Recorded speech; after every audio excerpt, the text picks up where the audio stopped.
disaster dalam bahasa Inggris atau bencana, ternyata itu dari bahasa Latin dis dengan aster. Aster itu ternyata dalam bahasa Latin artinya bintang. Jadi disaster itu apa yang masyarakat Greco-Roman berpikir bahwa bintang itu adalah pola, simbol dari pola tatanan yang teratur, yang selalu ada siklusnya, yang dikuasai oleh dewa-dewa. Tapi kalau misalkan siklus itu terganggu, kacau, maka menimbulkan bahaya dan bencana. Jadinya disaster. Next. Oke, cahaya bintang dan cakrawala ketidaksadaan, kita masuk. Nah, ini pembahasan tentang psikoanalitik Jungian. Jadi Carl Gustav Jung itu adalah psikolog Swedia di abad ke-19. Dia mempelajari mimpi-mimpi pasien yang mimpinya sendiri, kemudian filsafat timur, antropologi, mitologi berbagai bangsa, dan akhirnya menemukan bahwa banyak pola-pola yang berulang yang muncul lagi di kesadaran setiap manusia, meskipun kita tuh nggak pernah belajar tentang hal itu. Misalkan Temira juga nggak pernah belajar tentang satu cerita, tapi ternyata kayaknya tahu nih gitu, kayaknya pernah dengar nih, kurang lebih kayak gitu. Dan itu yang disebut sebagai ketidaksadaran kolektif atau akumulasi pengalaman umat manusia yang diwariskan dari generasi ke generasi. Bahkan pengalamannya tersebut juga lebih dalam, gak hanya pengalaman yang tercatat dalam sejarah dan prasasti, tapi ketika manusia masih berevolusi dari makhluk yang berkecerdasan belum setinggi sekarang, misalkan kayak Homo erectus atau Homo wajakentus yang ada di Jawa, Homo soloensis. Dari situ kemudian sampai jadi Homo sapien, itu juga terekam di kolektif unconscious, sehingga kita tujuannya supaya bisa langsung beradaptasi, bisa berkembang, dan juga mengatasi tantangan yang seperti sebelumnya. Nah, di dalam konten-konten tersebut yang bisa dipetakan namanya adalah archetype atau imaji-imaji kuno yang memiliki karakteristik khas merepresentasikan suatu nilai kemanusiaan yang universal. Next. Seperti apa archetype itu? Biasanya muncul di mimpi. Kalau kita misalkan memimpikan sosok tertentu, kayak orang Sunda itu mimpi bertemu Prabu Siliwangi misalkan. Nah, Prabu Siliwangi ini memang bisa dibilang sudah termasuk archetype dari orang Sunda, karena bisa dikenal di pantun, dikenal di buku sejarah, dikenal di berbagai pembicaraan di masyarakat. Dan lama-lama juga generasi sebelumnya, generasi setelah kita, meskipun informasi tentang Prabu Siliwangi masih simpang siur, tapi dalam kesadaran itu tetap ada itu. Dan secara intuitif kita juga atau generasi selanjutnya mengetahui bahwa Prabu Siliwangi itu simbol dari kepemimpinan yang adil, yang agung, puncak dari peradaban Sunda. Nah, ini contoh lain dari arketip, misalkan cerita rakyat Sikabayan. Sikabayan kan tokoh yang jenaka, yang ternyata juga punya kebijaksanaan tinggi kalau kita perdalam ceritanya. Dan di bangsa lain juga ada tokoh-tokoh seperti Sikabayan, seperti Nasruddin Hoja atau Abu Nawas. Dan arketip yang dalam mimpi juga bisa dianalisis oleh kita supaya kita jadi lebih sadar tentang kepribadian dan juga perkembangan diri. Selanjutnya, nah ini contoh archetype aja yang ada di teori Jung. Ternyata Jung juga karena tadi belajar filsafat timur, melihat bahwa mandala itu adalah simbol keutuhan jiwa, jiwa yang sudah mencapai kesadaran tentang siapa dirinya. Dan kalau di lingkaran paling luar itu namanya biasanya itu disebut persona, atau apa yang kita tampilkan di kehidupan sosial, topeng, cuman sebagai identitas saja. Kalau melangkah lebih dalam ada yang disebut anima dengan animus. Kalau anima itu adanya di laki-laki biasanya, kalau animus itu adanya di perempuan. Apa ini anima dan animus? Ini dari mitologi Yunani. Tokoh soal anima itu apa yang namanya itu tokoh dari jiwa. Anima itu dalam drama Yunani, jiwa yang sifatnya feminin. Dan kenapa ada di laki-laki itu supaya laki-laki bisa mengetahui mana nih yang bakal jadi pasangannya gitu, mana bagaimana mengekspresikan sisi kasih sayang untuk merawat anak, atau untuk mencari pemahaman yang lebih tinggi, yang spiritual. Sedangkan animus adanya di perempuan dan itu kebalikan dari anima. Ada juga archetype seperti Bunda Agung, kemudian orang tua yang bijak, dan juga archetype yang namanya the self atau diri sejati. Setelah kita semua menyadari persona, bayangan, dan anima animus terus lebih dalam lagi. Next. Nah, ini menatap bintang dari jiwa. Bintang itu sendiri apakah merupakan archetype karena ada di kesadaran manusia? Jawabannya ya, tentu saja iya. Karena dari zaman dahulu manusia sudah terbiasa melihat ke langit, ke atas, dan mencoba mencari makna, pola-pola yang bermakna dari situ. Dan akhirnya mungkin dengan suatu cara, entah karena terdorong oleh emosi yang menggebu-gebu, dia menjadi melihat suatu pola, dan pola itulah yang kemudian disampaikan ke komunitas masyarakatnya. Sehingga archetype bintang sebagai archetype disebut sebagai archetype dari penyingkapan atau turunnya wahyu. Nah, ini juga mirip dengan apa yang ditemukan di saudara kita yang beragama Nasrani. Ketika Yesus dilahirkan, itu kan ada tanda berupa bintang jatuh, dan kemudian menginspirasi 3 orang bijak untuk mengunjungi Yesus di Bethlehem. Pada masyarakat terdahulu, bintang menyimpulkan dorongan manusia untuk berhubungan dengan sesuatu yang lebih agung dari dirinya, dan bintang juga menunjukkan keterkaitan segala sesuatu di alam semesta, karena cahayanya itu kan yang menyebar di mana-mana dan membentuk saturasi, kemudian jadi galaksi. Dan kalau kita lihat lebih luas lagi juga ada yang namanya supercluster, dan semuanya itu bercahaya, namanya Laniakea kalau di Israel. Apa kata Jung tentang bintang? Kita cenderung memproyeksikan pengetahuan tak sadar pada langit yang berbintang. Kemudian pada masyarakat terdahulu pernah ada masanya dunia dipahami sebagai realitas nyata sehari-hari dan realitas abadi yang digambarkan tadi oleh bintang yang ada di pikiran bawah sadar atau kesadaran kita tentang sesuatu yang lebih tinggi dari kita, yang menandakan adanya transformasi personal. Kemudian tentang imajinasi aktif. Imajinasi aktif itu adalah metode mungkin kalau dalam bahasa kita menekung sampai akhirnya melihat satu imaji yang muncul secara spontan, entah itu apa. Kalau pendekatannya Jung itu imajinasinya diikutin ini, dia mau bicara soal apa, dia mau menunjukkan apa. Nah, salah satunya kalau ketika imajinasi aktif dilakukan, itu meredupkan cahaya ego. Jadi dunia siang itu disimbolkan biasanya ego, dan kalau dunia ketidaksadaran itu adalah malam, ya, dimana muncullah cahaya dari bintang yang tadi menghubungkan kita dengan realitas yang abadi, yang lebih tinggi dari kita, dan juga menghubungkan kita dengan segala hal yang ada di alam semesta. Selanjutnya, nah ini tentang isu di masa saat ini yang berhubungan dengan bintang. Karena saya ingat ketika ngobrol dengan Teh Mira soal pembahasan ini, terakhir kali saya lihat bintang di Bandung itu tahun 2008 gitu. Nggak tahu kalau misalkan 2010, 2012 apakah masih terlihat atau enggak. Tapi fenomena seperti meteor, kemudian tim komet atau apa, pas tahun 2008 saya ingatnya. Dan ternyata ini berhubungan dengan polusi cahaya. Nah, ini polusi cahaya gambarannya seperti ini.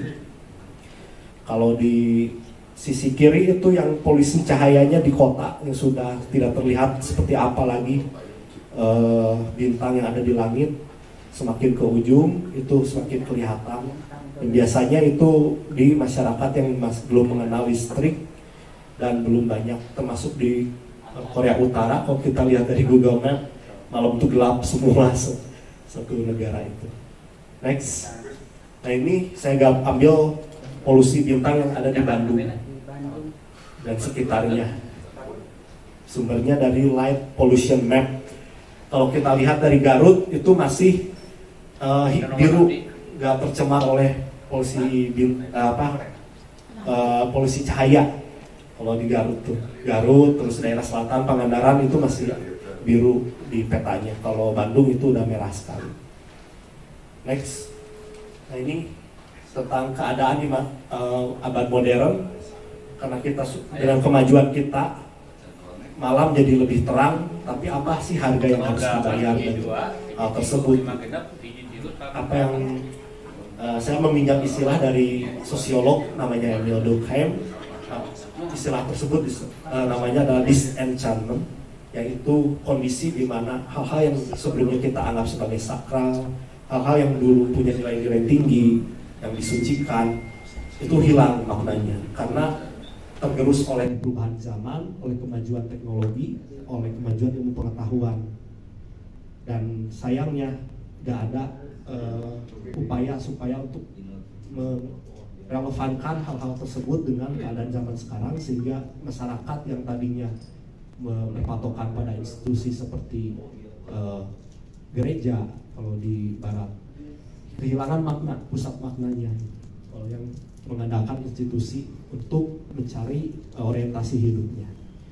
Nah kalau di sastra itu salah satunya saya temukan di puisi Ruwais Lem, sangat setelah Perang Dunia Kedua ditulisnya, dan menggambarkan kehancuran peradaban Barat yang serba terfragmen kehidupannya, semuanya terisolir, hal-hal yang suci itu hilang maknanya, kemudian juga segala hal tabu itu dilakukan, tapi gak ada rasa bersalah dan gak ada penyesalan. Next. Nah, secara eksistensial ini nanti ada hubungannya dengan kenapa kita harus tadi membina kembali hubungan dengan bumi, dengan alam, dimulai dengan tahun baru Saka Sunda 1947. Pendekatan filsafat eksistensial sendiri melihat manusia itu dengan cara yang unik, bukan sebagai makhluk yang punya tubuh, punya jiwa, menempati ruang waktu, tapi manusia dibedakan dari hewan karena dia bisa berpikir tentang keberadaan dirinya sendiri, mempertanyakan kenapa aku ada, kenapa bisa ada. Oleh kemajuan teknologi, oleh kemajuan ilmu pengetahuan, dan sayangnya gak ada upaya supaya untuk merelevankan hal-hal tersebut dengan keadaan zaman sekarang, sehingga masyarakat yang tadinya berpatokan pada institusi seperti gereja kalau di barat kehilangan makna, pusat maknanya. Kalau yang mengandalkan institusi untuk mencari orientasi hidupnya. Nah kalau di sastra itu salah satunya saya temukan di puisi Ruwais Lem, sangat setelah Perang Dunia Kedua ditulisnya, dan menggambarkan kehancuran peradaban Barat yang serba terfragmen kehidupannya, semuanya terisolir, hal-hal yang suci itu hilang maknanya, kemudian juga segala hal tabu itu dilakukan, tapi gak ada rasa bersalah dan gak ada penyesalan. Next. Nah secara eksistensial ini nanti ada hubungannya dengan kenapa kita harus tadi membina kembali hubungan dengan bumi, dengan alam, dimulai dengan tahun baru Saka Sunda 1947. Pendekatan filsafat eksistensial sendiri melihat manusia itu dengan cara yang unik, bukan sebagai makhluk yang punya tubuh, punya jiwa, menempati ruang waktu, tapi manusia dibedakan dari hewan karena dia bisa berpikir tentang keberadaan dirinya sendiri, mempertanyakan kenapa aku ada, kenapa bisa ada, ini ada, itu ada.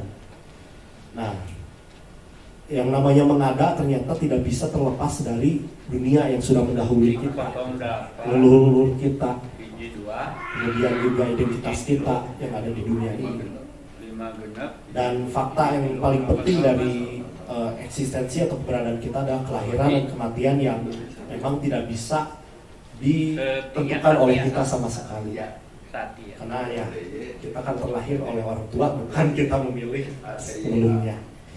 Dan itu semua terjadi secara serempak, tapi ketika dibedah ada 3 hubungan mendasar tentang keberadaan kita, yaitu myth wealth atau realitas dunia yang wealth, dunia dalam arti lingkungan yang kadang-kadang suka kita abaikan, tapi ketika terjadi banjir jadi perhatian bersama.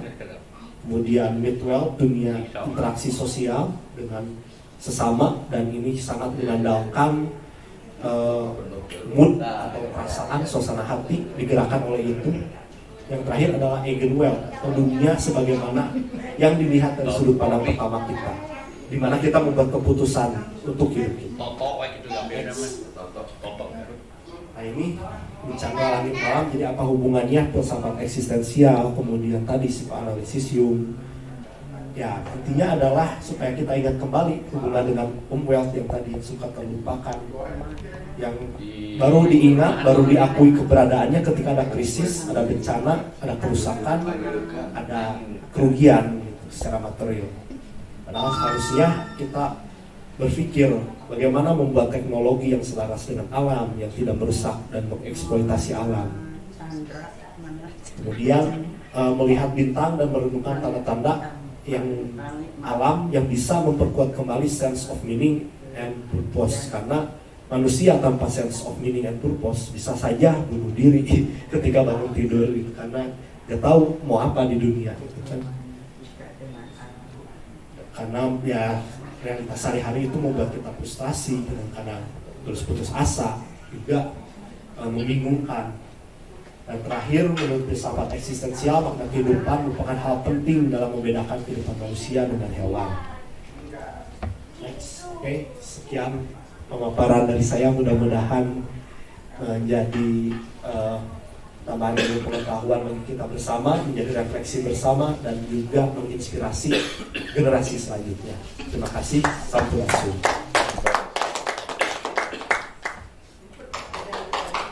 Terima kasih kepada Muhammad Faris. Selanjutnya, Jamila. Rangkaian acara mungkin saya kasih tahu ini. Menggunakan bahasa. Jadi kita di kalender Sunda seperti saya ini sangat original. Bagaimana dari ya gamenya udah baby boomer lah ya. Nah sekarang udah ke Z. Nah bahasa yang disampaikan pun bagaimana barusan menyampaikan pemahaman tentang bintang dari berbagai sumber. Nah sudah seperti Gen Z. Nah ini sebetulnya juga calon tuh putra aja tuh sudah mulai ke sana, tapi mungkin nanti yang digelutinya bidang seni, nah gitu kan. Nah itu, jadi ini juga diperkenalkan, Paris itu akan nanti jadi penerus untuk membantu dia itu bisa, kemarin juga kan dia kembali juga ikut gitu ya, jadi sudah diperkenalkan dengan energi alam dan dia punya pemahaman sendiri tentang hatur nuhun ya kasadayana panginten acara mah urang parantos direngsekkeun bae. Nu penting parantos acara hikmat kanggo sadaya. Wong tadi paparan secara filosofi mana namina bintang murad di bumi itu lega pisan gitu kan.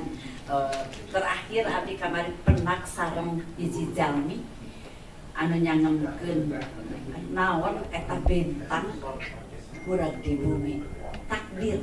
Nah, jadi urang kasadaya nya sing hati-hati nampi sadaya kana takdirna masing-masing. Itu panjenengan hatur nuhun sampurasun. Amin.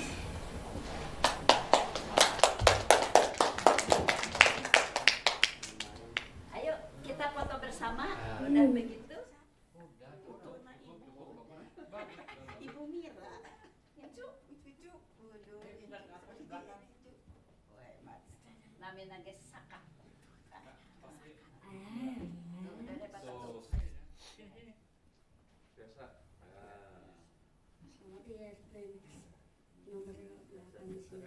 Sip. 1, 2. 1, 2. Ekspresi. 1. Oh. Suka-suka. 1, 2, 3. Ah, video. Salam. Ah. Rahayu. Video. Rahayu. Wilujeng tahun baru Saka Rahayu. Rahayu. Saka ngomong dulu sakanya, Ike ngomong Saka. Rahayu tuh. Mana tahun baru Ike? Ke Singapura dan selamat pagi. Dacan. Belum, Dacan. Selamat pagi di Selamat tahun baru, bukan selamat pagi. Belum.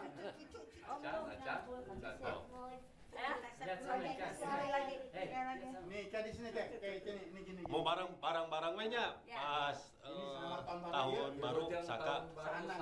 Isan. Tahun baru Saka 1947 Saka Sunda. Rahayu. Diulang latihan namanya mah latihan. Lomba, terus kan gitu ya. Rahayu. Diam dulu, diam dulu. Diam dulu, ini lagi di. Ya. Hayu. Kemana? 1, 2, 3. Wilujeng tahun baru Saka 1947 Saka Sunda. Rahayu.